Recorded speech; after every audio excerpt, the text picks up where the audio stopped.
Do you think you can stop it in time? The massacre on the horizon, it's about to sweep through this town.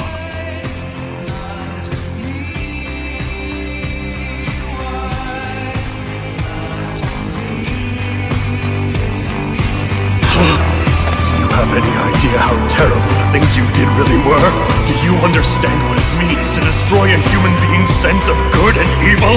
Can you even begin to comprehend what happens when you awaken the monster inside each of us? This is what true sadness feels like. It feels a lot like happiness.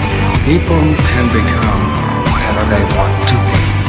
Only one thing's equal for all, and that is death. You can see it, the scenery for a doomsday.